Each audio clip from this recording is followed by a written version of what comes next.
Here we are.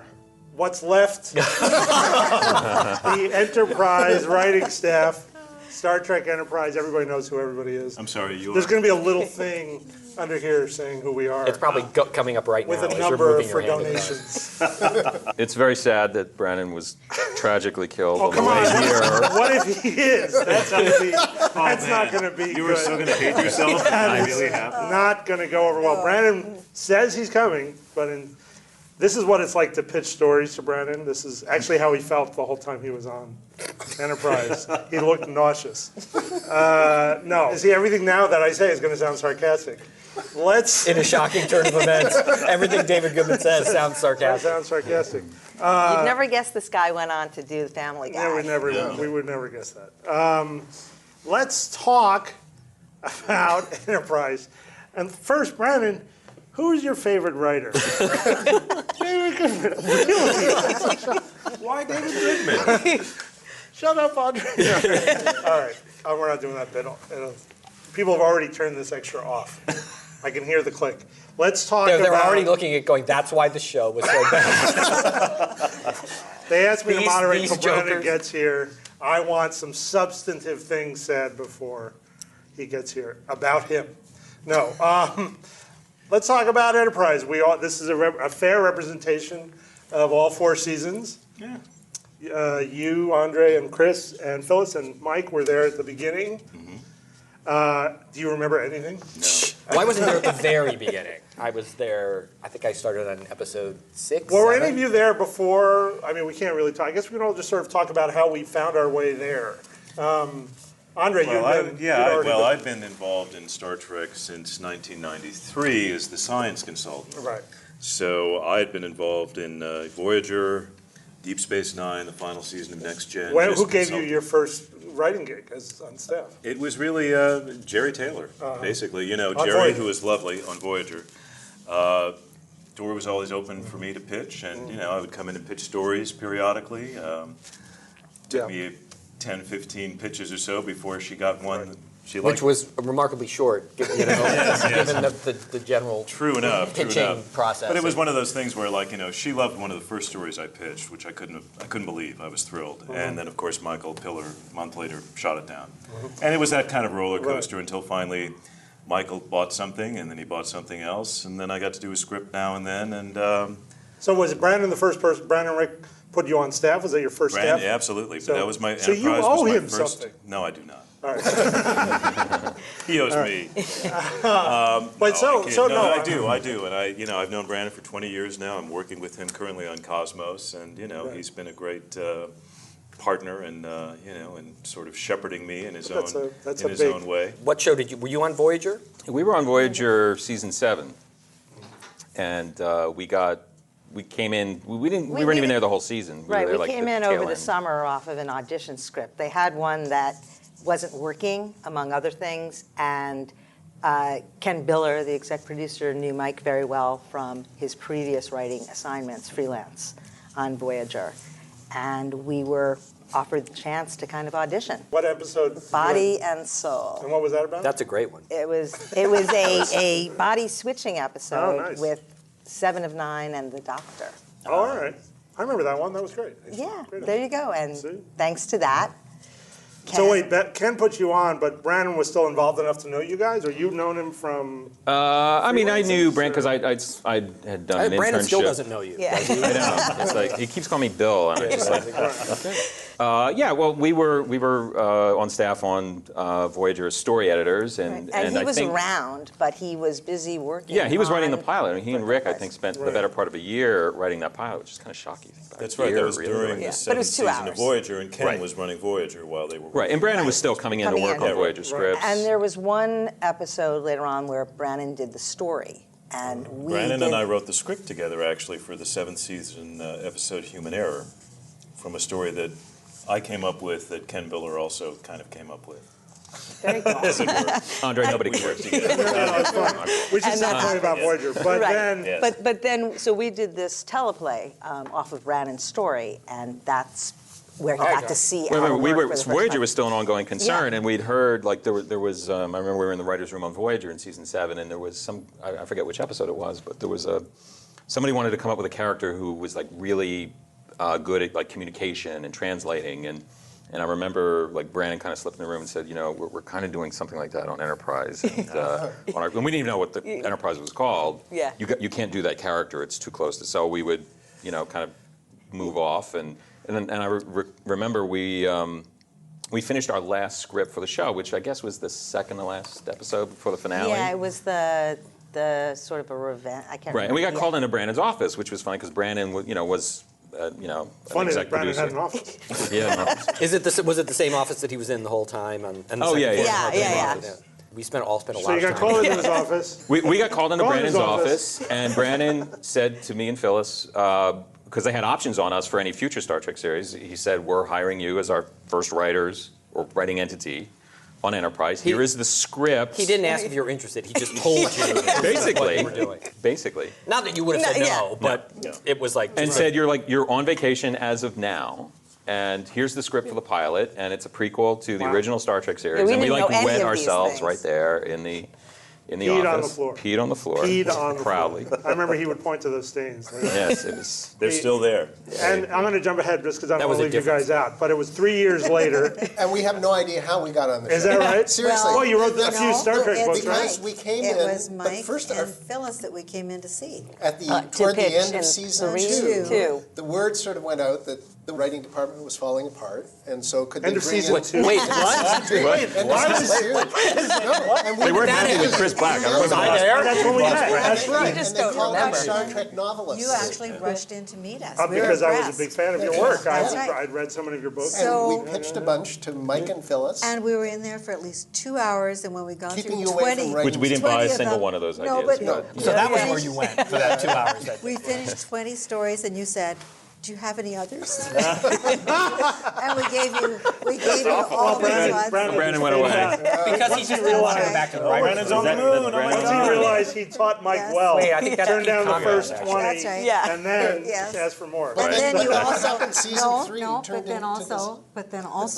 then also you said it doesn't matter anyway because Brandon won't let us do any of them, and That's because probably true. That's probably true. Well, that was So, probably at the yeah. tail. That was probably Yes. as the whole pitch That's right. process was Yes. dying Yes. out. Well, the pitch process, it was Yeah. tough. Yeah. It was tough to sell freelance, but also, Yeah. were there, But- did you guys have a lot of like sort of Federation stories? Or No. No. These were all Because we were things. watching the show. Yeah. I think you guys probably, if I recall, you may have pitched some ideas that Yes, were we were already very close to doing. things we already Yeah. had in Yeah. development. I You- wouldn't you- be surprised. Because we I wouldn't be pitched like surprised. You know, However, also at that point, you were kind enough to remember us, and I think you were the one that mentioned us to Manny when he came along with season 4 and wanting to show how the Federation was going to come together. Right. And you told him about our book, Federation.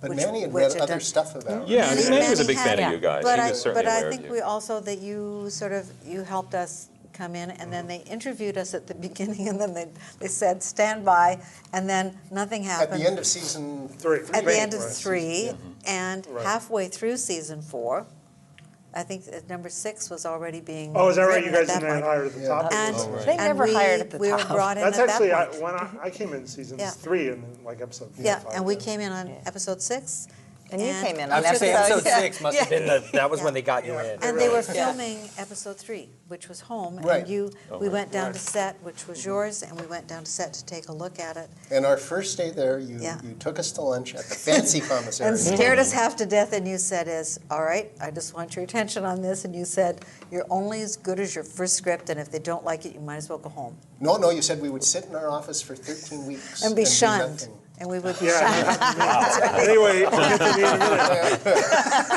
No recollection of made any of that, but I'm sure it all happened. Yes. Black, do you got a little short story about how you ended up on set? Go for that wine. No, it's water. It's grape juice. It's not liquor. Go ahead. You know, I wish I could remember more specifically. I was looking, had been on a USA cable show the year before that didn't come back. I was looking for work. You know what it's like when you go as a writer, you go out and you make the rounds, you Right. take a lot of meetings, and I assume it was a meeting that my agent had set up, and I'm sure I had expressed an interest in Star Trek because I was a fan of it and knew they were doing a new series, and I'm sure I called my agent and badgered him about getting a meeting there. But the show was already up and running at that point, and they had a big staff. There was like Right. 10, 12 writers, that, Right. to start. It's a big. Different era. Yeah, and they didn't all end up there at the end of the season, but My first day there, which was in season 2, Chris stood in my office and went down the list of everybody who'd been fired. which was an I was impressive like, I list. walk in, I Yeah. drive on, I'm a Star Trek fan for my whole life. Brandon's assistant, Terry, like, I was calling him from my car. I'm driving into the lot. I'm saying, where do I park? I called Terry, I was a little worried. He's like, no, it's all set, David, don't worry. Welcome to Star Trek. I had no idea he was being sarcastic. What was the reason for that? What do you But mean? the churn in Star Trek writers behind the scenes. Well, initially, I think that Phyllis and I came on very late on Voyager, which worked out to our favor because they wanted to bring in a lot of new blood, and which Well, and it's was easy part to of blame the challenge. writers. If stuff Yeah. isn't working, it's easy to say, oh, here's the problem. yeah. Here's how we fixed it. We fired half these people, we're bringing all new people in. Yeah. It's a tangible thing you can do and say, look how we're fixing the process. Especially its first year on a show, which we when we went in on the 7th year of Voyager, everything was set. Everybody knew who the characters were, the voices, you name it, and you could just kind of drive in. I think Well, also, to be though, fair, I think. I was going to say, to be fair and honest, not everybody works out on a show, Yeah. and not everyone is a perfect fit, and not everyone. So a lot of those writers who left the show early on, it wasn't the right place for them to be. Right. I think Brandon wants to ask me how I ended up on the show. David, how'd you end up? That bit's dead already. It was season 2. He was nodding. Just nodding. Season 2, I had my sitcom career had died, and Well, it wasn't. yeah, well, it was in a coma. It was dormant. in a coma. And I'd written this episode of Futurama, which reunited the original cast of Star Trek. That was so good. Thank you. It's legendary. And Brandon hadn't seen it, but I think you guys told him about it. And I had a meeting on Firefly, which a job great which I did story. not get. But Brandon had wanted to hire a writer who Firefly hired, and a guy named Jose Molina, and Brandon. And Joss Whedon had sort of stolen away this writer Right. from Brandon's clutches. Right. Brandon wanted this person. And I as had Brandon this Price. interview with Firefly, and they were not going to offer me a job, but they had not said no. So my agent, like the best agent I've ever had, said to Brandon, "Well, you're meeting a Firefly." And Brandon thought he was stealing a writer from stealing a writer back from Joss Whedon, and he wasn't.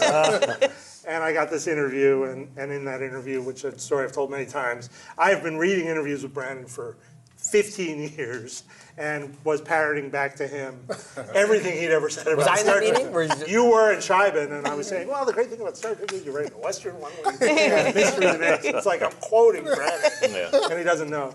And he's like, yeah, well, that's how I feel about it. And, but Chris was a big supporter, I think. Like Yeah, no, yeah. Scheiben told me later he didn't think Brandon should hire me.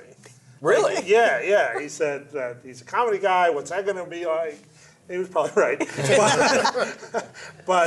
And John changed his mind about me as the season went on. But you had. Well, I was all for new voices. I was like, I never felt that there was any one type of writer who could Right. write any one type of show. So I always thought that having a diversity of backgrounds and experiences, and the fact that you came from comedy, Right. I frankly always thought the show could use more comedy. Yeah. It was Yeah. like, Yeah, I think Whereas that the Rick and thing, Brandon immediately stripped out. yeah, no, Yeah. that's right. They didn't really want any comedy, but there's a thing in the background playing in Carbon Creek of 50 sitcom that I wrote with Chris.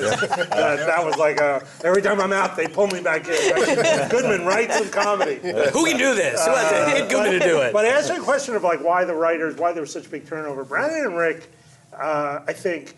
Over all those years of, and this is what Phil was sort of saying about, Voyager was set, but Voyager was set after Deep Space Nine, after Next Generation. It was even set from that. And I think that those guys, and maybe I'm wrong, you guys can disagree with me, but I think they were set and they had learned so much that it was impossible for them to teach how to write Star Trek. And what they wanted was people who could jump in to the way they wanted it written. Yeah. For better or worse, They whatever didn't you think want of it. new ideas. Yeah, they they didn't didn't want. want They to- wanted you to come in and Well, be able that to explains do it. why they hired us. I think there was a bit of a That's quandary. exactly- Because I think they wanted writers who, frankly, were brand new and didn't Right. really know much about Star Trek. They got a few people. Yeah. Right. Who But could they? but when the who scripts could they came sort in- of mold Yeah. though to do it? Yeah, Like, they, Yeah. they wanted people. I remember, they wanted character writers because they really felt Enterprise was going to be a very strong character show, and if you could write character, Well, then they we could felt teach you that, to write didn't Star Trek. Well, For season Before 4, things one got of the stripped. specifics they said to us is they wanted people that could come in and would know Star Would Trek. know all the themes. Well, that's the And whole go thing, into because issues. I think they Yeah. felt, and this was sort of the quandary of Star Trek, yes, it was set before all of the others, but if you had no knowledge of what had been done, Right. before or later chronologically, Yeah. it was very hard. People, a lot of the first, second season, people were pitching a lot of shows that had already been Yeah. done, Right. Yeah. but these writers weren't as familiar with the Right. franchise. Well, Well, I think that was part of the problem was that Yeah. they would say, and I think that was a good instinct or impulse to say that we Yeah. want people to come with fresh ideas and fresh approaches and no preconceptions about the show or preconception of previous ideas. But then you would walk in, and they had done it for so long. And I'm not even saying this is necessarily a bad thing, but that there was a convention to it that then if you couldn't do it, even though they said we don't want Yeah. you to do it, Yeah. you would then be blamed for not being able to do it. Right. Well, I think Enterprise also had this problem of, is it new and different or is part of the same? And if you just look at our title Yeah. when we started versus later, we were Right. Enterprise. Yeah. They didn't want anything I in don't know Star if this Trek has ever been, on it. this hasn't really been brought up, but even when I guess the network decided to change the name of the show, the scripts always still said Enterprise, and I think it's funny. Oh, did they? I don't Rick and know. Brandon were concerned. The show was still called Enterprise. Yeah. Yeah. Till the very end. But, Well, yeah. I also think, though, that they had a style of breaking a story, a style of how characters talked. I mean, it wasn't even just You mean Star Trek. excruciating slowly? Yes. No, I love Star Trek. Yeah. The, there was just a style of template. writing that, was their style. It was a style that came out of Next Generation and Yeah, continued. well, that's exactly what I meant, Yeah, was because right. they would say, like Mike was saying, that this Right. is a new show, it's a Right. prequel, it's 100 years before, Right. we're not doing an orchestral fanfare at the top of the show, we're not putting Star Trek in the title, Right. we're doing all these things to distance ourselves from Star Trek. But then when you would go over to Rick's office to get your notes on your script, and he would sit down next to you with his red pencil and have all his Oh, little yes. abbreviations that he would do for all the things you had done wrong. Right. Because you weren't writing Star Trek the way he wanted you to write Star Trek. Well, let's talk about that since Brian's still not here. I mean, I think that that's an interesting thing to talk about, like just those stories of, and they can. I think they're better if they're horror stories. Of like I'll start. My first week or two there, it's going great. Although everybody seems a little depressed, but I'm having a great time. I'm meeting Herman Zimmerman, and I'm like, oh my God, Star Trek. And then Brandon comes in and he says, okay, Rick and I came up with this story about a princess, and Trip falls in love with the princess. And I literally can see every writer, they're sitting down, and yet somehow they're backing away from the story. They're like, nobody wants to do it. And I'm like, this seems fine, I'll do it. And Brian's like, great, the new guy wants to do it. And this episode was Precious Cargo, which Goodman, you're going over the hill. he lost. We'll cover it. Follow me. You guys aren't following. So I write the outline. Scheiben and Chris are like like really on me about the outline. The outline's terrible. I have to keep rewriting the outline before we give it to Brandon because Brandon's going to throw a fit about my outline. And then finally I turn to the outline. I'm sent off the script. And as to repeat Mike's story about what happened to the Reeves Stevensons, I turned in my first draft and I'm shunned for 13 weeks. Now the advantage that I had, which maybe other writers didn't, is that I'm not really afraid to be an so I would go up to Brandon's office every day and just sort of be in his face. With the door closed when you went in? Yeah, he would constantly have to run into his office. He had this automatic door closer. But he hated that my he could first step on draft. this foot pedal and the door would close. And I literally would be like, I'm not giving up on this job. I'm not going to. But it could see like the curtain had come down that he really hated my first draft. What I've said, the quote I've said a number of times is, the piece of that I wrote is not the piece of they shot. So, so I can't take blame for that. Oh my God! As I live and breathe. I was just talking about. Wait. Oh, he's got to say hello. I'm gonna just finish this precious cargo story. So anyway, Brandon wants to fire me, and like he's not talking to me. 13 weeks in the weeds. I asked everybody. I was going to ask everybody. I was moderating until you got here. No, I would take like over. you to continue, Yeah, I can please. take over. I'm- But I sort of thought like it would be fun, especially with you down in the room, to tell sort of horror stories. So I started with one. Oh, good. That sounds So great. so I'm literally like, my option is coming up. It's been my lifelong dream to write for Star Trek. I've written this piece of You had a bowl of spaceships on your desk. I had a bowl of spaceships on my desk. And I'm like trying to figure out how am I going to keep this job. I'm literally going up to Brandon's office every day and just trying to make him laugh. Like literally, like this is all I can do because I'm not being included in story meetings, or like if I could just get him to laugh at me. Is that true? Maybe, That's yeah, awful. yeah. But it worked. It worked. You would laugh, and eventually you sort of would like talk to me, but it was sort of like you knew that So there was this Klingon story that had been pitched by a guy named Taylor Elmore, whose name I've seen on credits on TV is like Justified. Justified. Yeah. And I've never met him, but he had pitched a Klingon trial episode. And I saw on Terry's desk, Terry was Brandon's assistant. Terry Metalis, who's written for Nikita and now has this 12 Monkeys pilot. Nothing but success out of Star Trek. And I saw this memo that Brandon had sent to Rick with some story ideas. So you were like snooping. I'm like, oh, I got to try to, and I had said, I had sort of written up some things about the Klingon episode, and I saw that Brandon had liked the Taylor Elmore's Klingon idea, and he sent it to Rick as sort of, maybe we'll do this Klingon trial thing. And so we're in this writer's meeting, and I'm sort of like, hey, I'll write that Klingon trial thing, and I think you either felt bad for me or whatever it was, and you let me do it, and that was judgment, what show that fans hated, but you liked. And I think it came out really well. I like that episode. Yeah, it was a good episode. But that was my turning point. It was no And precious cargo. It was no precious memorable. So what's interesting is there was the Manny Cotto season, and really you guys were you the only ones part of that? You Andre? three? Phyllis. And I thought No, I Andre- wasn't there. Oh, you Yes, You were with there, Mike. you. Not and the second year, not So the year you'll they were have there. to speak to that because none of us were there, and I had run for the hills at that point. None of us weren't you running the show? No, Manny was. I You were there. What were you You were doing? there. Actually, I wasn't doing anything. I had nothing. I did nothing You that season. Yes, killed you our were. Colonel Green story. Yes, No, he that's didn't. right. Yes, Yes, you you did. did. Good now. You were telling stories. That's We pitched a Manny story loved to it. Manny Okay. after Manny the Forge loved with it. Colonel Green, and he said, Yes. and we put it on Original cards, story. and he said, He yes, said, write "I the love original this story. story." We wrote the I treatment. don't know who Colonel Green is. Manny Mike, tell him loved who the Colonel treatment, Green he is. gave it Gen to X you, war. and you said, no, this is too dark. He said, no, Original. that. I would no, never no. say that. Too dark. That's all You right. mean now like can you talk like Lincoln? Yeah, no, read your grandfather. Help me. Well, Help me, I don't Spock. remember. I don't remember a lot from those days. See, it happens. It happens. Yeah. I remember It's everything. battle trauma. It's Well, Battle it was, fatigue. it was 10 years ago after all, which Yes, is shocking. and we're all. So So the end of season 3 was sort of the end of your full-time involvement with the show. totally. So it was really Manny Cotto who. Is that when they started calling it Manny Cotto Enterprise? Manny Cota's Enterprise. Apparently the show got real good at that point. Do you remember when you and Rick had written I think, the season 3 ender where we introduced the space Nazis. Yes. Yeah. And I remember we got, or I guess you had gotten it, I only heard, the network, I guess after we had written the episode, shot it, delivered it, the network finally watched it, and they realized that the show that was on the bubble that they were thinking of possibly canceling, Star Trek, and would end on a cliffhanger. And do you remember this?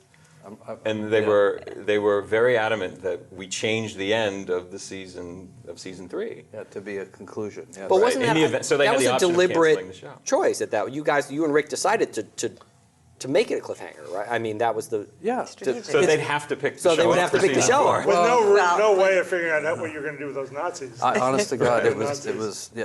I remember actually I had that office. It used to be your office. That was the first office on the first Yeah. floor of the Hart Building. That was Michael Pillar's office. And one night I'm Too. in my office and I'm like hearing your voice outside, and this is like I think right near the end of season 2, and you and Rick either were on your way to a network meeting or back from a network meeting. You were sitting on the steps of the Hart Building, and because you had to pitch, the show was again sort of like they were giving you had to come in with some, and I think you were like going over the meeting like ahead of time, like are they going to buy this? And it was like it was I didn't hear as much as I wanted to, and I kept saying, should I be listening to this? And I'm like, I don't know. maybe It's that's what I know. But it was like it was about the Zindi. I mean, the way I'm getting into it is just that was an attempt at the end of season 2 to reinvigorate the show, and it was a pitch to the network. I mean, look Yeah, what we're gonna at the end of, I mean, each season was a distinct experience on this show. do. Yeah. But it wasn't, the end of season 2, this show was always kind of, I don't want to say a troubled show, but a show that was under a tremendous amount of scrutiny by the public. You know, I've been very candid in saying that Rick did not want to do this show right at this time. He wanted to give Star Trek a break and thought that they should wait at least a year before relaunching another show, you know. And the studio, at least according to Rick, said, if you don't do it, we'll find someone who will, was the vibe.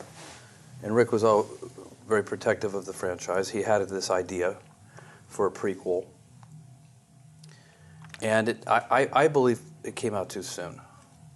And I also think, and I don't know if any of you, if we talked about this or who was there, we wanted to do something far more primordial. It's funny to hear you say that each season was its own kind of unique experience. I mean, that first season of that show, that was the first show you had created or co-created. Yeah. I mean, you had a lot kind of emotionally invested in that. I did. right? I did on Voyager too, because I was there. I didn't create Voyager, but I was certainly part of the creative process on it.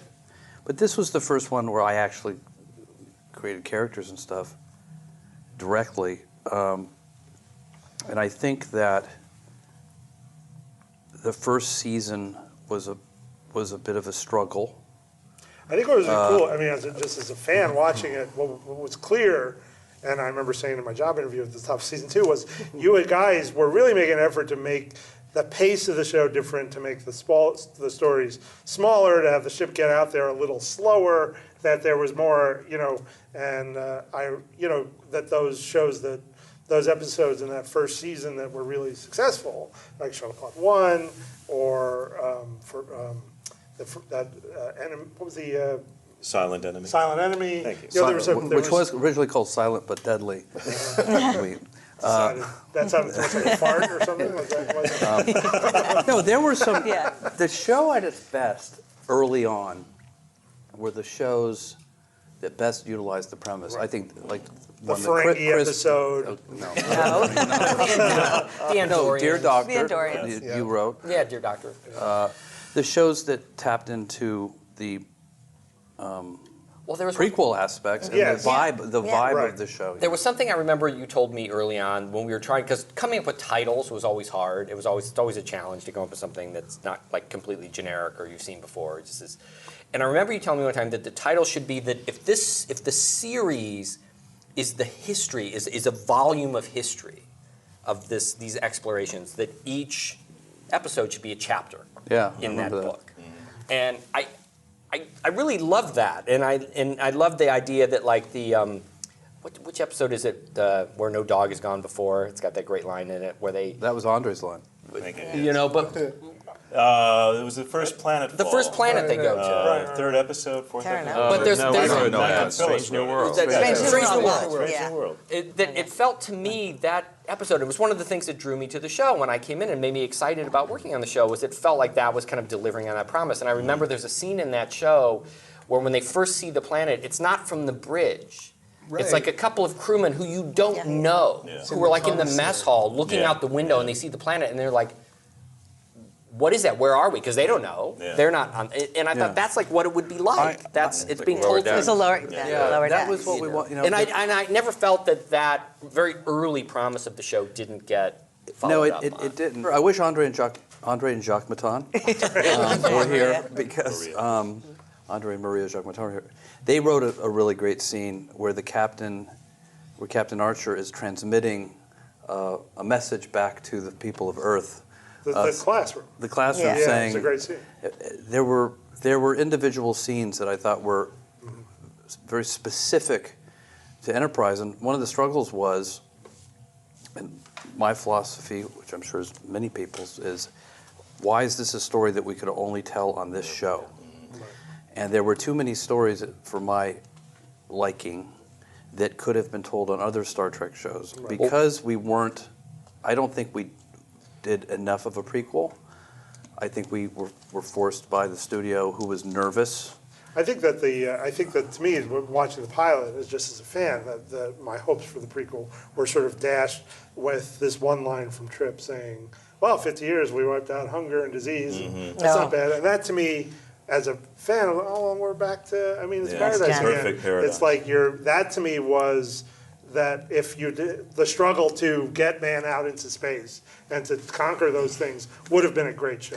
Well, The show, how do you get remember to- wanted though. to- Right. Well, I'm sorry. I'm sorry, Andre. Go ahead. Oh, I was going to say, didn't you originally want to set a good part of the first season on Earth? Yeah, the with original was gonna be destruction Earth. of the Enterprise. It was going to be not long after the events in the movie First Contact. The whole the Vulcans were. The whole Vulcan aspect of the show, I stand by 100%. Yeah. A lot of people. I like that a lot. I like Yeah. those That, like we loved that, Yeah. just from the beginning, because to us, that was perfect Star Trek. Yes. It Yeah. was these guys who are our friends in Kirk's time Right. weren't our friends then. So And why? it But leaves even, a story. then, like there are fans who really still don't like that. They feel we redefine the Vulcans, but really, it's not really true. Like the Vulcans weren't like beloved by people. Bones and Spock. Well, Spock were like was, best but friends. anytime on the original series, generally, when you But ran wasn't into the another show- Vulcan character, But they there were were how many series? Wasn't the show being constantly redefined as it moved Yeah, forward? I mean, I think that even there's First that. Contact to some extent redefined the Vulcans, and people love that movie. It's one of the more successful the movies Vulcans, in the and the franchise. Vulcans, that movie, they were just like the three wise men coming out in the Star Trek nativity scene, but we had to do something with them that was different, and that aspect of it we ended up keeping. But yes, Andre, in answer to your question, the show was intended to be more primordial. The problems of Earth weren't necessarily a part of it that much, but we did want the Klingons to attack. We wanted like Earth to be having a crisis, a little more, quite frankly, like the Xindi arc ended up being. Because by the time we got to the end of season 2, and the ratings were not what they needed to be, and the studio was saying, and the network were saying, you need to shake things up. We actually did kind of go back to a little more of what we wanted to do, which was big stakes on Earth. And the original concept was we need to build a spaceship and get out there to deal with a crisis because there had been an attack on Earth. What you got was a watered-down version in the pilot where the Klingons attack, but we were already out there. I wonder how, if you and Rick had gotten that year to put the show off, and of course 9/11 happened when we were shooting Right, an then episode that we had Right. written. The show premiered not Before- long after. Yeah. Like 2 weeks after. 2 weeks 2 weeks after, 9/11. and we were already Well, we shooting. were writing this episode Civilization, which was this little lighthearted romp about Archer kind of having a relationship with this alien woman, and 9/11 happened, and we shut down production for the Yeah. day, and we It was came a back, and Tuesday. I can't even watch that episode because you can. The light went out of everybody's eyes, and it was supposed to be a lighthearted episode. There were many scripts in the pipeline after Oh, that's that. interesting. Yeah, it is It interesting. Yeah. seems You can know, see it in the actors. That's so yeah, interesting. and it really. I mean, obviously it threw everybody in the world for a loop. It had the show not been on the air, I can't help but think that you and Rick would have reformulated it in light of It 9/11. might have been that our original premise might have That been squashed as being too sensitive a topic, or because we did. Well, the long-winded kind of coming back full circle. We were talking about the end of you hearing Rick and I Outside, out the yeah. door. Yeah, we concocted this indie arc, and I think for that season 3, in terms of what I was involved with, was a very successful season. Chris Black had a question. I had a question. Yes. Well, no, because you were talking about the pressure that you guys were getting about the show from the studio. We knew none of that, and there was this kind of. It's interesting to me to hear that now because the perception amongst the writers was it was just you and Rick, because that was all we got, because all the stuff was happening above our pay grade. Oh, that is Yeah. interesting. You know. Forgive me for not sharing more. Well, I don't know No, it what wasn't I didn't know what was your going on at the Well, we time. didn't You were want under to time know. pressure or We didn't whatever. want to know. No, it was Yeah. it was horrible. I mean, But it feels like you had a pretty big staff of writers. We would have wanted to, you know, help solve those problems, I guess. you did. I mean, you did. Unwittingly. You did. I know, but you know, we had a huge staff to begin with, and when this all started, I'm like, who are we missing? At the beginning of season About 1, 50 people. yeah, a lot of people came and went yeah. Right. in the Star Trek. There were like a dozen writers that first season. Yeah. we burned through a lot of writers. Couldn't even fit them all in your office, if I remember. Right. The staff. We had such a large. There were staff. not literally. There were not We're enough not- seats. People Yeah. would sit on the floor. Right. It was a big staff, and too big, and my working style ultimately I would eventually figure out was usually to work one-on-one with a writer breaking a story, or just very small. I don't think I did well in the large writers' room Well, I don't think thing. anyone does. I mean, that was how it shook out then as it moved I forward. do well in a large The- version. Well, that's Well, you're a but that's a comedy comedy guy. Comedy guy. You're a Yes. comedy guy. But most of the stories would get broken that way. It would be either one or two writers in your office, or in my office, Yes. or in John Scheibman's office, or with David or someone. Yeah. It would be you would just whoever was writing the episode, and you'd peel a couple of people off, and Yeah, and Star Trek, you know, the people in this room right now did well on Star Trek, but a lot of writers, it's a difficult show to get the voice of. You know, it's a period piece, but it's a time period that hasn't happened yet, Yeah. and it's like you don't want to be too contemporary, but Also, not, we also- but you don't want to sound old-fashioned, and it's got technology and science fiction. Also, we talked a lot about it before you got here, that over the course of, and you had been there for so long, that there was a style that continued into Enterprise from Next Gen, Deep Space Nine, Voyager. There was a specific writing style. For better or worse, there was a way in which those shows, the stories were broken, the way characters interacted, the way dialogue sounded. there was a pacing There was to a it. pacing, even though you did really, I think, you really did mess with the pace in a really cool way in the first season. I think that there was just a style, and if you couldn't get your head into, and that's the secret of any show for a staff writer, is figuring out what is that specific voice of that show. And I think that part of the confusion that you have as a Star Trek fan as you come into the new Star Trek shows is that you're a fan of the original series, a very different voice. There's a very different style, but that's kind of what you want to write. Well, and I don't know if And that first season, maybe one of the reasons it was so difficult and the success rate was so low was that we were all figuring out what that new voice was. But it was still also an old voice. Right. Yeah, The new old voice. Honestly, I think, but by the way, by today's standards of ratings, the show was Yes, Yes, it would be, a massive hit. Right. But the show was under a lot of scrutiny, guys. Remember, we were on the cover of Entertainment Weekly. I still have my collectible TV guide cover. So No, I The think I TV did Guide too. cover, it had a The huge, reviews were great out of the the gate. reviews were reviews were great, really They've done it again. but we just, it was, in the pilot's really, It's the best pilot Ambitious. of all the sequel series, I think. I mean, it's the all sequel series. All the sequel sequel series. Yeah, series, it's a crisp pilot. It knows what it is. It's beautifully produced. But we were really challenged by the fact that there had been so much Star Trek up to that Yeah, point. yeah. And But- and how could we ever? And I just think that we should have taken a break before it premiered. But I think one of the great things about Enterprise, and one of the things that did distinguish it and make it, more challenging in some regards, was that the intention was to make the crew more like contemporary people, more like people today, who are out there for the first time experiencing things that would have been another day at the office for Kirk or Picard or Janeway or whoever. They would have just taken it in stride, but for Captain Archer and his crew was like, holy what is this? How are we going to deal with this? it was reflected. like in landing on the the moon. wardrobe. right. And I thought that was a great approach because you can tell some of the same kinds of stories or explore some of the same themes and science fiction elements from a fresh perspective. Well, one of the things, and Brandon, maybe you had said this to me. I can't remember who said it, but I found it a very smart analysis. Was one of the reasons that Voyager was that there was something missing in Voyager was that those people didn't want to be there. Was that they had been they were thrown that Star Trek was all about.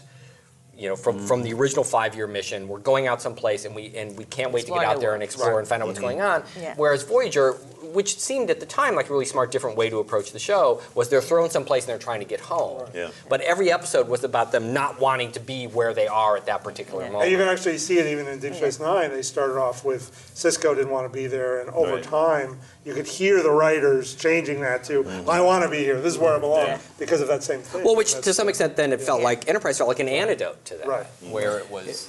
It was meant to be more aspirational, which Right. Star Trek is at its core. I really do feel, at the end of the day, that we were constrained at the most reductive level by not really shaking things up Yeah. and staying on Earth longer and doing the kind of structurally ambitious things that we wanted to do and being placed on a ship week to week. Right, you're stuck in that same format. Because no matter what your attitudes are, Right. no matter whether you've been on a transporter or not, Right. Right.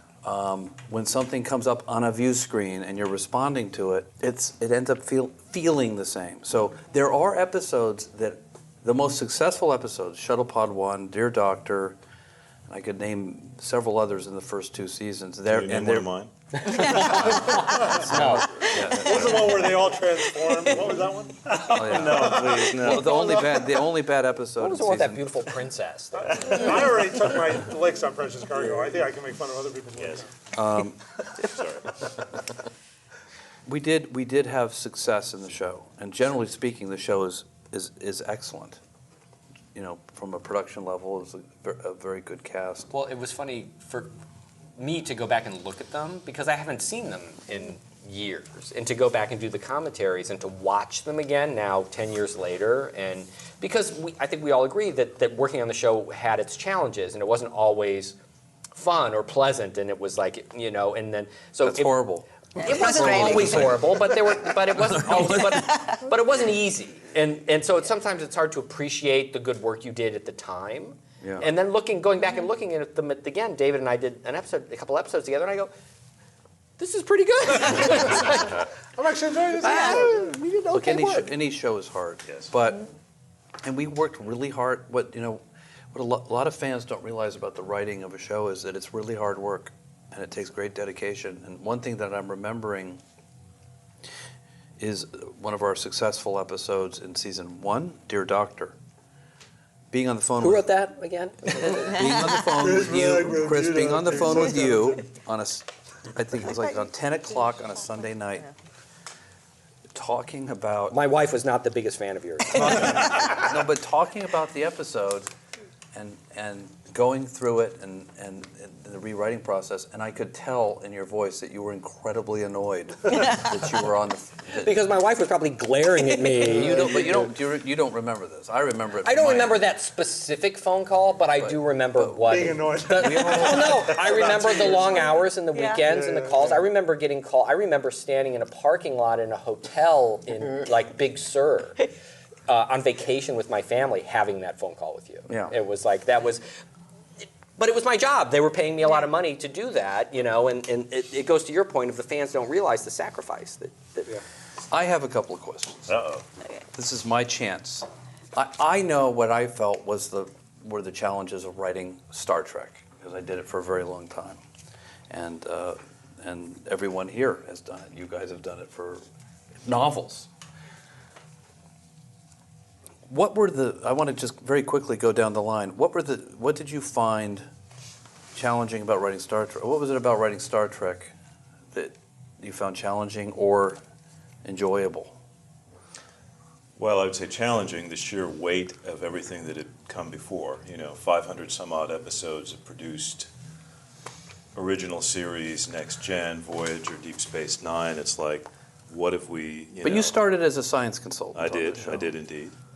And and I was happy that on Enterprise I made him say on camera that you gave him his first staff job. Yes, he did. That's on camera. he really had to tease it out of him.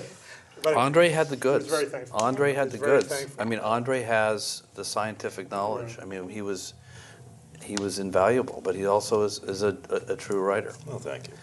No, but I think that the sheer weight of that history, is it's a lot to carry, and we wanted to try to do something new and fresh and different, keep it interesting, and please people who love the original show. And I don't know, I've enjoyed working with all of you guys. There was a great camaraderie, I think, among us, even with all of the stresses and and some of the challenges of just having your work critiqued is obviously never fun, but Having what? your work critiqued, it's never fun, but it's like, wow, what a great opportunity. I mean, I grew up watching the original Star Trek as a kid and loving it, and never would have thought in my wildest dreams, in my later years, that I would have been involved in a new version of Do you remember the moment you met Manny Cotto? It's like it was yesterday, Chris, sitting in a bar. Chris, you came in early in season 1. Yeah, it was like I episode remember 6, I think. I remember, yeah. I remember. Morale was low. Yes, I remember the It was, desperation. guys, I got to tell you, from a writing staff point of view, though when we started season 1, we had a lot of writers. Not a lot of people survived. And I really felt the struggle, because a lot of people who had worked on Star Trek. You wanted Chris to answer this question, right? Hold on. Different question. The family of writers There's not enough were Brandon on gone. the extra material on the I think he's going to say something Yeah. nice about me. Building up to something nice about Chris. It's taking a while. Yeah. You'll get there. Keep going. I had my core group. I had my Andre. What's your last name? and I had my But you were the first guy. I was like, oh my God,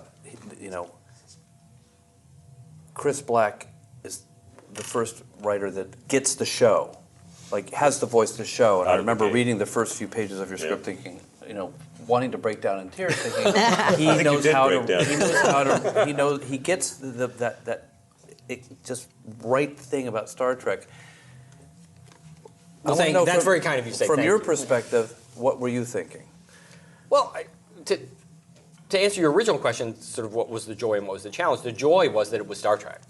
I mean, I don't think I was as big a fan at my core as David is, but like Andre, it was like I had grown up, watching Kirk and Spock, and to go, and I owe you and Rick this opportunity, that it's a part of my life and my career, as challenging as it may have been, that I treasure. And to drive onto Paramount and go to those stages and walk those sets, and there were people running around with pointed ears and phasers, and it was like a dream come true. I mean, it was Star Trek. I mean, it was like the high. I didn't know that I could get a better job. I mean, that was the joy of it. And the people were great. I mean, it was like, even though that staff didn't ultimately survive intact. I mean, to a man, they were good, dedicated, kind-hearted people who wanted to do a good job, and so it wasn't, that was the joy of it.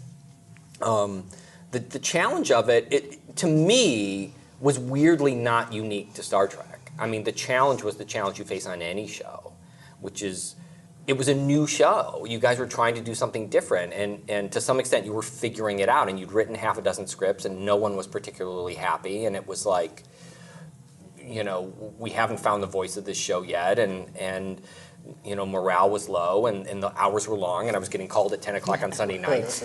Chris is making this sound like the worst experience in the world. But it wasn't the worst. I need another Kleenex. No. No.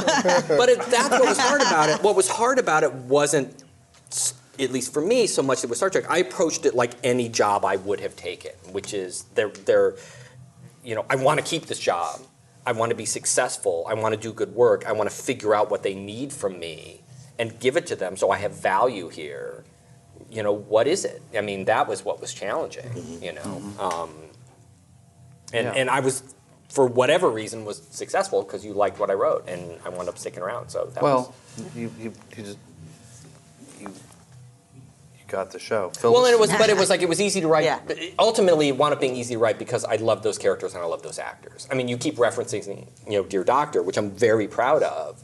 It was partly because that script was written for John, who was so great and so easy to write for, and it was like he was such a great, rich character that I think at that point was being a little underserved, and it was like there was something, as a writer, you do your best work when you find something you can sink your teeth into. So you guys all talked about how you came to the show. So Phyllis, you already talked about that, right? Yeah, in terms of working on Voyager and doing. It was very strange for us because we came into Voyager sort of like a quarter of the way into season 7, and we're working with you and Brian Fuller and all the, and Ken Biller and all these writers who'd been there forever, and we were the new kids on the block. And then 6 months later, we're on Enterprise, and we were the veterans. Right. We were like the first writers who got handed a script after you and Rick had written the first two, which was a very strange position to be in. Of course, Andre had done both shows as well. That's a really tough position to be in. Yeah. I was well paid, though.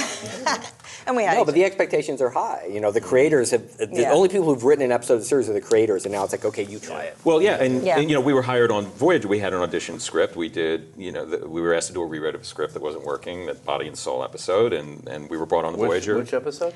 It was an episode called Body and Soul. The 7 of 9 switches bodies with the Doctor. Kind of a light-hearted. Funny. Oh, yeah. It's actually a good episode. Yeah. They're great. Yeah. Both those actors are amazing. Actually, that's a pretty good episode. That's good. Yeah. Well, that got us the gig, and we got the gig because we understood those characters and the voices, and now suddenly 6 months later, it's brand new. We have brand new characters that we had to catch the voices of, and understand. And a new boss in you. You mean versus Ken Biller? Right. Well, versus. Who was nicer? You were both equally nice. Was I an Phyllis? You were what you needed to be to run a show. Wow. Wow. Politics. I think you were. I appreciate the honest answer. There you go. I wasn't. No, you weren't. No. You weren't. You were. It was a tough job, and you had specific standards about what You you did needed. make Mike cry, though. Mike Sussman? Well, to be fair, it wasn't hard. Yes. now? None of you will remember this, but on that first episode we were doing, you'd not seen one Enterprise episode, what it was, and we were literally like writing the first I just spilled my drink. pages. Writing the first pages on Strange New World, I think, and you came up because you're so eager to even see pages. Oh, you were like standing over our shoulder reading off the computer as we were writing. Like we're composing. Captain's log. And there was No a pressure. line, and there was, No pressure. there was a line in there. I don't know if it was a dialogue line. It was probably something, and it went, "Here there be dragons," which you'd been so proud about putting in, and you said. I put that in as a joke because I knew he would hate it. That was on the crusty. Okay, wait. What did he say? What did he say? I'll finish the story. He just zeroed in right at that, and he goes, "I don't want to make you upset or whatever it is, but I hate that line. I would like fire anybody who really wrote that line." That's one of those lines. Here be dragon. Right. Yeah, it's not. It's just cliche. It's like when someone's dying. Yeah, saying, whatever so it was. Cold. It was So, a nugget with a straight. But Well, wait, your I address haven't nice. answered your question, which was what was great about it. Yeah, what yeah, was a yeah. Please challenge. answer. Please answer. And yes, like Chris, it was a joy to be on Star Trek, both for Voyager and for Enterprise, but especially on Enterprise. I'm a big fan of the original series and the fact that ordinary humans have conflicts with each other. We haven't solved all their problems. We didn't do the second next-gen round of things. And the idea we were going to a prequel and have that opportunity to have lots of conflict with these characters and not just have them be aliens was really exciting. Yep, I agree with you. And I'd say the challenge came out of that, and it's a challenge anyway on Star Trek series, balancing the tech expo and all that stuff and making it feel like Star Trek, and then getting into the conflict and the core of the characters, because that's what you really care about. And I was frustrated, and when I didn't hit it, I felt bad because I wanted to hit it. That was so important to me, and it didn't always happen. So that was the challenge. David? Just seriously, the challenge for me was very similar to what everybody said. But I had been for the most part, a TV comedy writer for 14 or 15 years. When I came on Star Trek, I had never written TV drama. And so I was a true beginner. And it showed in my first script. And thank you, I beat you to it. We all rallied around you to support you and lift you on honestly, wings. you're being sarcastic, but I think, but there was a way in which after that script, the great joy that I had was in small rooms. I broke a story with Chris, Ceasefire, and I remember we invested that story with sort of, the beginnings of the Federation of what humans would be. And then there were just sort of details that I got sort of to throw in that were kind of serious in the show, but sort of funny that we were in the second season, we were doing some episode where the Nobulans were The Nobulans? The Nobulans, whatever. What race was that? They They were underground. Nobulans. What was that? You created them, didn't you? Trip and Reed had to go underground to get these Denobulans out. What was Oh, it? the cave. They were in the caves. Right. The Breach, I think it's called. Wait, Oh, the John, I caves? thought John- Which episode would that be? But anyway, they were in the cave. All of them? But Then we would repaint there was like every this other whole episode. thing. There was this whole thing. We're like, well, now we did this whole thing where they climbed down. How do we get out? And I said, why don't we just make the Denobulans really good climbers? And there's this shot in there. It's a really funny shot of the CG shot of the two of them climbing up the walls, and Tripper what, we have to climb, and and it's those sort of things as I watch the show, those touches that I get so much joy out of. That those were my ideas. They made it into other people's work, and it was this great collaboration with Star Trek fans and great writers, and that to me, as the giant Star Trek fan that I am, to be able to look at those things and sort of have been a part of it, and I give you so much shit, but I was sort of talking about my job interview, and I've been reading interviews with you for 15 years before that interview, and I'm a huge fan of yours. I'm a huge fan of your work. I've your Next Gen episodes are among the best, and I like Voyager, and I liked, I could see your imprint on things. So to get to work with you, was a true joy. And the fact that we're friends now, sort of, and is something I get a lot of personal. We've had dinner. We had dinner. I get a lot of personal pleasure from. So that whole thing, and then I have made other friends as well from that who are also Star Trek fans, and that from that show I got to write Star Trek Federation, first 150 years book. Yeah. On That's a book. Amazon.com. Is that a book? That's It's a book that I wrote. You can buy that. It's a book that you can buy. Where would you buy But that credit on Enterprise led to me getting that book, and that Right. also was great. Absolutely. Okay, move on to something. Absolutely. Sussman? Just to echo what the chorus has been saying, obviously I was a huge fan of not only the original show, but the work that you guys did on Next Gen. In college, I would write spec scripts for extra credit, and then fair enough. What college was that? It's in the Caribbean. and send them in and sign a Paramount release form and mail them to Paramount and watch my mailbox for a year and get a printed rejection Because letter. Paramount was accepting They were. Yeah. spec scripts for Star Trek: The Next Generation That's right. specifically. Right. That's right. And you know, It'd be so interesting to dig up those, to somehow find those scripts that you wrote. I wrote an Thank you. extra, I wrote an spec script that Maurice Hurley read, of all people, way back when. But one of those scripts actually led to me getting an internship on Voyager. So it ultimately kind of paid off, and that was at the end of that internship. I'd sold my first story. But yeah, I had wanted to be part of that franchise for a very long time, and finally it was a dream come true. I was got to write on Voyager with Phyllis, and then Enterprise, and then 4 years later, Andre and I wrote a little gem called was it Babel 1? I believe that was it. Babel 1, Was that, right? that was an Andorian? That was an Andorian episode. Yes, yes. Good episode. It was a good episode. It aired, I think, January 2005, and then 3 days later, Les Moonves canceled Star Trek. Yeah. So That was in season 4. that was in Yeah. season 4. So I came out because of my love. Came out to LA. Well, you came out. And in fact, Gar and I have a little announcement. No, I came out to LA basically for Star Trek and helped kill it.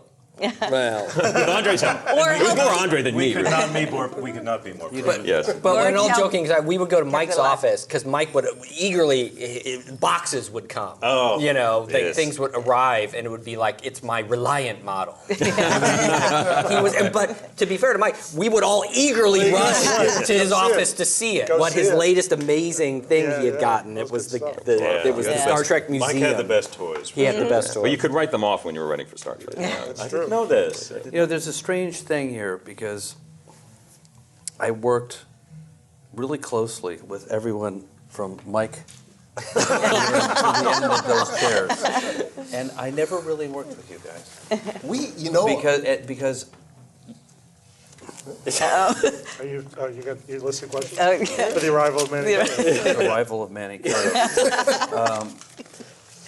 When Manny Cotto came aboard, Manny hired you guys. Is that But correct? Manny was there for season 3. Yeah. Yeah. Manny was there, but he was part of season Yeah. 3. Right. But then when But he ran. kind of. But there was no earthly reason that we should have been hired on Star Trek. How did you? Please remind me, Well, because I'm an we- addled we middle-aged had- man. How did you guys end up exactly? We in- really have no idea. We have no idea. we had 100 produced scripts before we ever walked in the door, but Rick never knew that we wrote scripts. Because we've been spending time on the Paramount lot since '93, writing our behind-the-scenes We had done books. behind-the-scenes books. And everybody was novelists. always trying to get something out of Star Trek, and so we thought, we'll never tell them we write scripts. We're never going to tell them because they're being pitched by everybody, so we're not going to do that. And Rick gave us his home phone number and his mobile and everything. We thought was, we're not telling him that we write scripts. And we sat in on That's just too story breaking tedious. sessions, Yeah, editing you were writing sessions. Yeah. your That's behind-the-scenes books. But we also had a parallel career with novels of You our wrote own. with Shatner. Yeah. Yes, but we also had novels of our own that ended up sending us to Antarctica because we'd been on the New York Times bestseller list for 5 times. We had a double career. We'd also been in animation and run shows. But when we came over to talk to you and to Phyllis, We had because finished with our we'd- behind-the-scenes We'd books. heard that they wanted to hear from novelists, so our editor in New York had said, come in because they're looking for some new ideas. Who's We came they? in. Who was? And we- I remember We're not sure your who the- editor. I'm forgetting her name. Margaret Clark. Margaret Clark. Yeah, I We're called not sure Margaret who and the said they that was. Yes, that Manny was that's very it. interested Yeah. in Right. perhaps And finding finding some new. some novelists who were more Yeah. familiar with the Star Trek canon. Well, And actually, that was so- season 2. That was the end of season 2 That's because Right. it was That's before when you we did went the in to Zindi. meet you and Phyllis. And then after the Zindi, then we got a call, and I think it actually came from you, because we went in and had a meeting with you, and you told us, and this was before the writing season started for season 4, you then said, stand by the phone, you're probably going to hear something. 4 months went by. August, we were called in, and Manny, at this point, 3 was shooting, 6 was being written, and Manny hired us at By the way, that that's point. not 4 months. Isn't that long? Well, You're and trying within, to say, why are you complaining? You got the job, didn't you? Oh my God! Bitching about The it. most ungrateful people. and within 2 weeks, we had written the first episode that we wrote for you, and we wrote The Forge. And for us, the challenge... Which was broken in the room by everybody. Which was broken in the room because we got together and we pulled together the outline from Manny's arc for 3. Yeah. And then Manny looked at it and gave us the outline, and then he looked at the outline and he gave us a script. And at that point, when we took it down, we knew, because you had told us that our life depended on how that script was viewed, and we can see what happened to David. Do you think Manny's watching us right now? No. Do you think he's watching down on us right now? I don't think so. Well, I you have a say the question, names though, of his and children, This is a specific Star That's Trek right. thing, when you wrote Home, which I love, Not Home. Forge, No, The Forge, we wrote The which Forge. I really enjoyed because Yes. I'd read a lot of your books. Yeah. You sort of snuck a bunch of stuff in there. Maybe, Not from our books. but from other, No, from from- the animation series. You No, we we made put a up. Sailot in there. We took one name from the animation Oh, all right. series. Yes, But then we all the made rest up was a- from the movies. Yes. Oh, is that what I- And okay. we But- also created a lot, but that was, as you say, what's challenging. Right. That was the heady experience for us, was that we were able to do what we love to do, is to take it and open up that world again and create that feeling. The Vulcans are alien. You're on an alien planet. The planet itself is a character. And we were able to do that. We never got our green glass from the nuclear war, but we almost did. But that was a heady feeling, and we just went for broke. Because the we key knew thing- that we only had And you had one set chance for up that. in the pilot that the Vulcans Yes. were holding us back. And that's what we went that told from. us, as we watched that as Yeah. fans, that first episode, we're going Which to caught us. learn how they Yes. changed. And that so we caught were- us. We loved what Yeah. you'd done with the Vulcans, because there was an arc for the Vulcans, and there hadn't been before. So let me it give you opened it a up. perspective from me. I think we did some great. I actually think you go to. I did a Star Trek convention in London, not this past summer, but the summer before, and Enterprise is a beloved show. Like, they never saw it as a controversial or show that was in trouble. They were like, why was it canceled? Like, what gives? There were great episodes in 1 and 2, and there were some terrible episodes. Season 3, I thought, was generally, except for Andre's episodes, were That seems unfair. it does seem unfair. But then season 4 is this alien season to me, because I really had nothing to do with it. You were there, Andre. I was. Well, there was a I just finale that people. no. Let's not talk about the No. finale. Oh, let's talk about the finale. But there was the, also the embracing the original series. Well, in What you episode guys 4. did, Season I 4. thought, was what Manny Cotto and the staff that was on 4 did was, and it's really speaking to what you were saying about the Vulcans, you were doing maybe what I've always said, what the show should have been from the beginning. What would the show have done, since Manny Cotto's not here? You guys have got to speak for Manny. What were you guys planning What would Manny for do? if season 5 had come about? Or Shran was going to be on the bridge. Shran was going to be a And character, the Andorian, You and the Manny. Jeffrey Regular. Combs Andorian Yeah, character. it's every year on every show you're just trying to stay ahead of the train, and I don't recall any deep plans being made about what's going to happen in season 5. I mean, the writing was kind of on the wall from the beginning that season 4 was probably the end, and so we really honestly weren't holding anything back. I mean, everything we wanted to do, for the most part, Right. but for every part, we got to do. I remember there was a period of time where the show hadn't officially been picked up for season 4, but Manny had come in, and I had come in because we were already under contract, and we were kicking around story ideas. And I remember Manny had on his office board, he wanted to do a 3-episode arc about the Vulcans. He wanted to do a story about the eugenics wars. Was that my office, which he That may have been. which he moved into before I actually even finished my. Carrying a box. I was like, Oh, you're still here? Oh. the seat's kind of still warm, but hey, go Yeah. have at it. Could you? Yes, it was that off. Yeah. And I remember thinking, because at the time we weren't 100% sure the show was coming back for a fourth season, and I kept thinking what a tragedy it would be if we didn't get to do these stories, because I really did feel that many of them, certainly in the minds of certain fans of the show who wanted it to skew more to the original series, that they would be very happy by these storylines, and we got to do them. We got to do all of them, really. I mean, I know there was plans Except for Colonel to... Green. Flying City. Yeah, Well, yeah, That's my I favorite. pitched Never did the the Flying foundations City. of Stratos, or Yes, the yes. construction of That's Stratos, right, which the many Flying liked, and City. we just never really found a story to tell there. The one thing he told us that he had hoped to do for season 5 was that very small, the writing room had come right down, and he was going to keep that. But then what he wanted to do was reach out to science fiction novelists like Baxter, Niven, people like that, have them come up with a big science fiction arc Yeah. that then the writing team would take on. And that, so the looking back phase, that was the theme of season 4. But then season But then it 5 was going to be science fiction.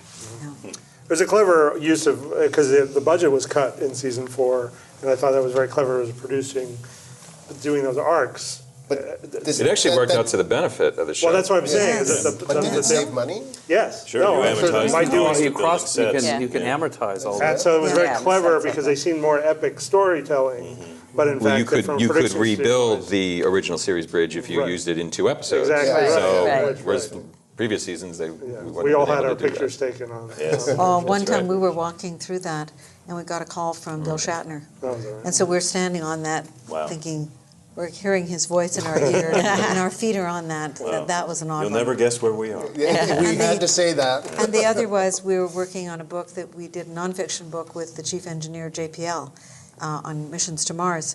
And we took Brian Muirhead over there because he was never going to be able to actually stand on Mars. And we took him over and he stood on the green screen. More Yeah. importantly, he More- sat on the, and he in sat- yes. the rebuilt sets from Next Generation, because he's a huge fan. Huge, And huge so fan. we have pictures of I remember him. during the finale that several astronauts came by and we put them on as extras Yes. on the show. I forget the... Yes. Mike Fink was one. Mike of them. Fink. He was a Yeah. space station commander. Yeah. Right, wasn't he a commander of the last shuttle mission as well? I Perhaps, or don't think one of them? so. Anyway, but I remember Mike was telling us how when he was up, I guess on the ISS at the time, how they would, when he was up there for months, the Russian capsule the supply capsule would go up, and the NASA guys would put DVDs of Enterprise on the capsule so he could watch them while orbiting the Earth, which to me was like, I couldn't imagine a higher amazing. Isn't compliment. that? Now, that's there That's were 2 true. clues we had early on that the show was likely not to come back, and one was when they canceled the $25 a day fruit basket for Yeah, the we writers' knew. room. When the writers' room That lost the always fruit a sign. basket, Yeah. that was Yeah. it. But And the when the other one astronauts was- stopped asking for DVDs. Well, no, what happened was, so They would watch them and let them burn up. Re-entry. I'm sorry. They shot them out there a lot. Yeah. Is that what you It said? was the episode coming up where the Columbia was going to launch. And we got contacted through NASA friends saying that the guys on the space station, Would that love because the Starfleet ships were being named after the shuttles, Enterprise, Columbia. And they wanted to do a little 30-second video. They wanted to. You know, Godspeed Columbia, and we're fans of Enterprise, Oh, my and goodness. wish you well. They wanted to do And it. so we took it to Rick, and Rick said, there's no way They you would won't. ever get that 30 seconds from Oh, Paramount. my goodness. Wow. Yeah. Jeez, that's heartbreaking. Yeah, Yeah. yeah. Also, the show getting canceled. was heartbreaking. Yeah, this Yeah. whole this Yeah. this whole experience was a nightmare. No. There was No, it Dear wasn't. Doctor.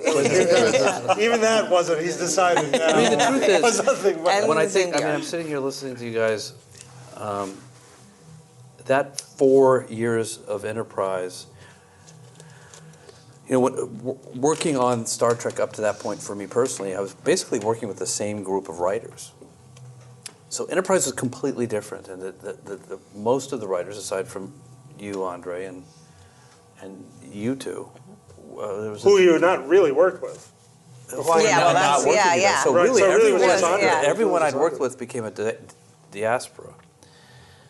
And it was my struggle personally was it was just all new people. And my initial tactic was to just say I'm going to I'm going to have a writing staff of 10 people, which is how Enterprise began. Right. It was a bad tactic, and it didn't work out. But the fact is, this DVD extra, Blu-ray, whatever this is, really should include every writer who worked on Enterprise, even if they were only here to say "F you." We can say that if you want. Because there's a lot of people worked on this. Yeah. This is not No, the entire. Well, this even is the ones who this may didn't be the last core. contributed. Well, Everyone Yeah. contributed, and there's a reality that obviously is impossible, where I wish everyone was here, because I think it would be really fascinating because that's how the history of a writing staff should include everybody, even the people who were calamitous, who had a really bad experience. There are people who probably don't want to have anything to do with this because they're really they had a bad experience and they don't want to be part of it. But the fact is, in retrospect, everybody, Chris, you're right. Everybody, even if they don't realize it, they did contribute. Yeah. Well, and when you talk about having hired this large staff of writers that first season, most of whom you had never worked with before, had any experience or comfort level with, it was like, but wasn't that partly by design? It was. We're trying to pull in all these different voices. We wanted to from shake different- things up and bring new voices into Star Trek. Absolutely. And I guess, actually, I'm just realizing now as I look at this group of people here, it was actually maybe was a successful tactic. Because even if you burn through 20 writers, if you find 2 that, for whatever reason, truly connect with the show, that's successful, right? Well, I've been successful if it lasted for more than 4 years. Yeah. The show was the show was crappy. The show was, And with those ratings. but we had a great. I mean, I think that I don't know we what did I'm saying. we did great work. I like a lot of what we did. Yeah, I liked a lot of what we did. I liked a lot of. It's like you go to a restaurant. I liked a lot of my meal. Well, That's said- not a ringing endorsement. Well, that's I liked. talking about- How about this? I liked a lot of my massage. well, this is my. It's like, apply that Except sensibility to. I liked a lot of my shoes. When I went 26 for, episodes well, a one of year, my, Yeah. when in my job interview with you, I've already talked about that a little bit, but how I was parroting back to your interviews that I'd read over the years. But and you didn't seem to know that I was just quoting them as I'm saying. This guy's so in sync. But you Everything asked coming out of his mouth is genius. you asked me in the interview what were your favorite episodes of season 1, and I went through them. I went the pilot, and I'm like, Shuttlepod 1, Dear Doctor, I like Dear Doctor too, Chris. and you said, well, those are my favorites too, and it was an interesting moment because I was also like, I listed all the ones I liked. There were a bunch I didn't like. I decided not to mention them, and I think I got the job because I didn't. No, not at all. But I think that any series, any new series has fits and starts, and you have great episodes, you have bad episodes, and it's true for all series. It's very rare that you can do 22 or 24. What were you do? 24 episodes? 26. The first two. 26. Crazy. That's a crazy. The interesting thing about Star Trek is it has a different standard to it because, like, on Next Generation, it's like, well, the first 2 seasons sucked, but Right. season 3 it got good. That sounds like, when does that happen? Right. 50 episodes we can Yeah, ignore. like Breaking 50 Bad. episodes in, Yeah. the show finally gets good. And I think on Enterprise, the tide was turning. Right. It's like, you don't have 50 episodes Right. to get your together Right. this time. Right. Well, No, it's David, true. what was your line from your Futurama episode when he's trying to explain the original Star Trek? 79 episodes, about 30 good ones. That's true. It's one thing where we're all fans of the original series, and we remember it as a gestalt. Right. We remember the high points. If you go back and actually look at it, there are a lot of lame episodes. Really bad ones. Yeah, really. Even maybe what some people would describe as the lame ones of the original series still have William Shatner as Captain Kirk. And Yeah. Leonard Leonard Nimoy Nimoy Spock. And Forrest Spock. Kelly. So Two great no matter actors, two what, great The characters. characters. those they're Good good. characters. They're protected. Yeah. Yeah. And on a show like Enterprise, not the same. It wasn't a. Right. By the time Enterprise premiered, the original was all a classic, Right. and that's part of the challenge that we faced. You know.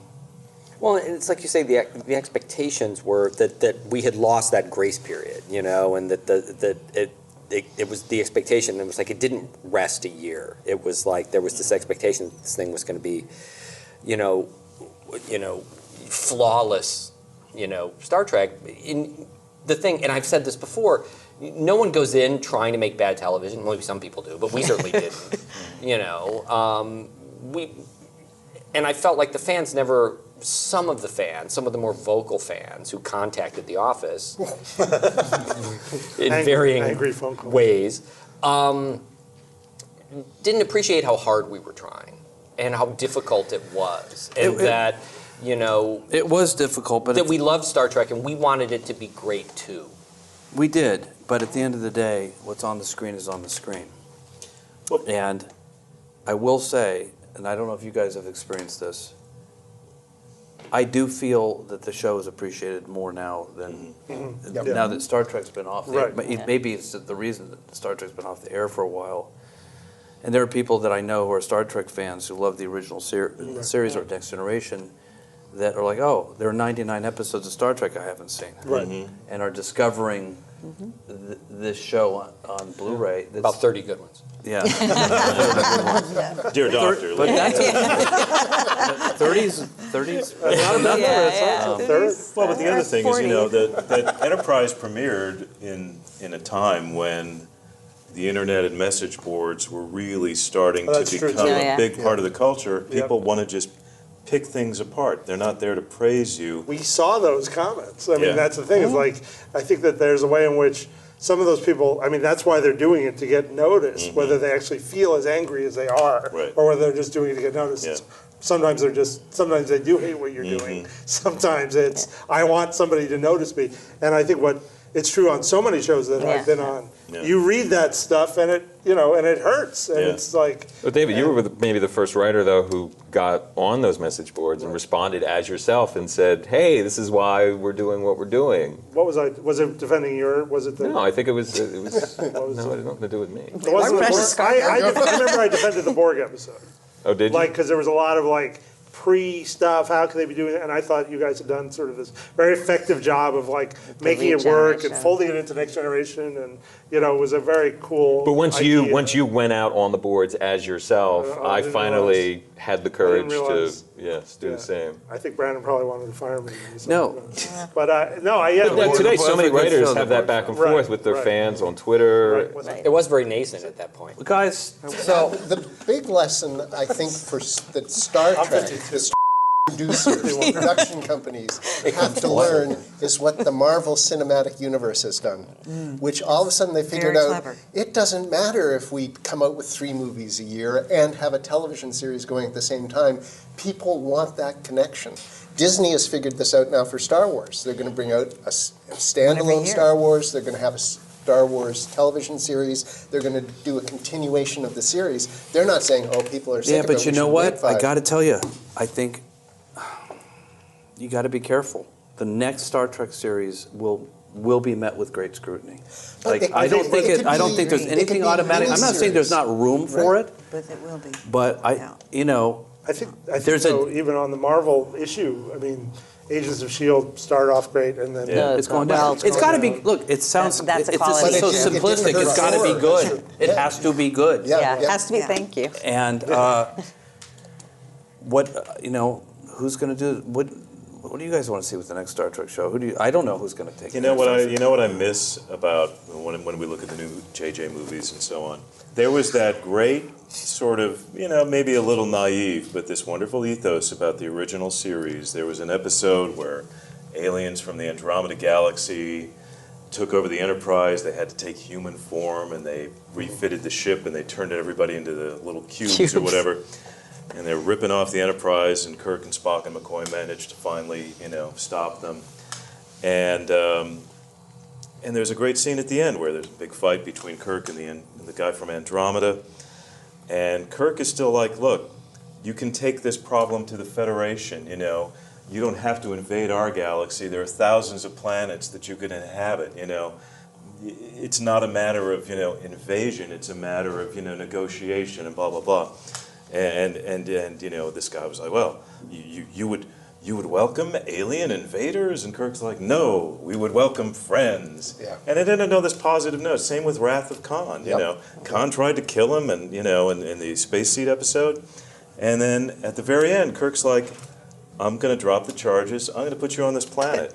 That worked out really well. Can you tame a world? There's that note of, sort of optimism, Aspiration. forgiveness, whatever, Yeah.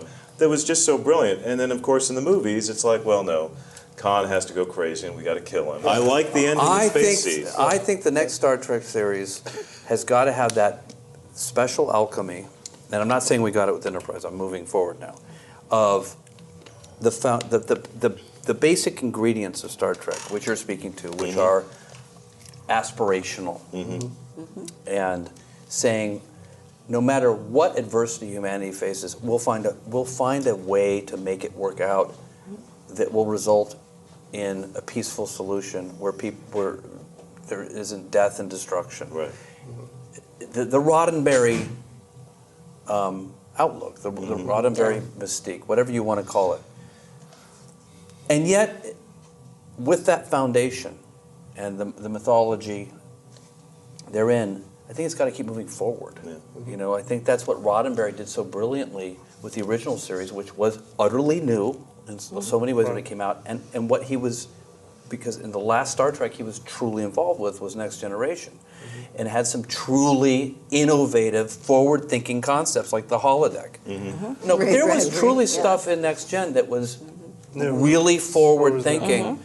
And I hope that the next Star Trek series does those things and doesn't just cannibalize itself. Well, I think also And that say, we're taking these ingredients and Exactly. reshuffling them and this, because that you got to be careful with. When you said alchemy, I just want to add one more thing. I think of Kirk and Spock. I think of the characters you can't look away from. The characters I would follow to any kind of environment.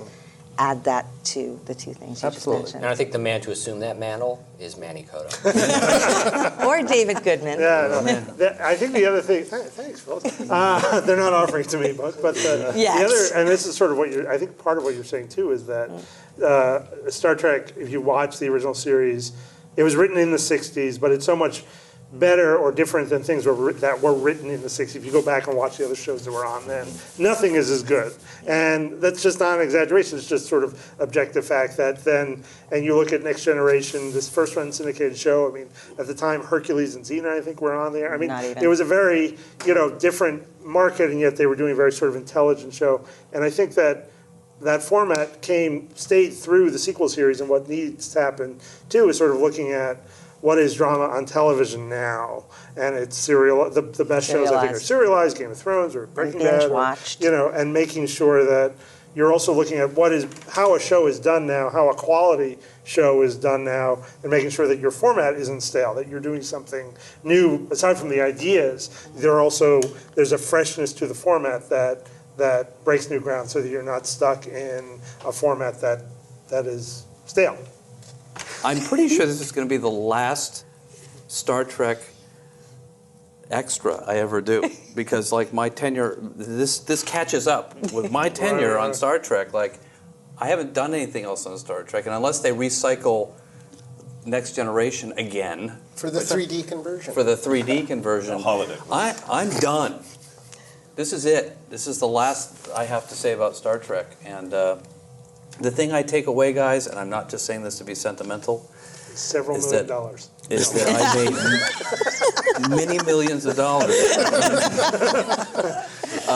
The thing I take want away, you to it's do funny, the I'm next not, Star I'm Trek. being completely serious. One thing that occurred to me here was, when I'm sitting with you guys, I don't think about episodes. I think about experiences I had with everyone except you two I Except didn't work us. with. I do think about the friends you've I've made forgotten. and the experiences I had making the stuff.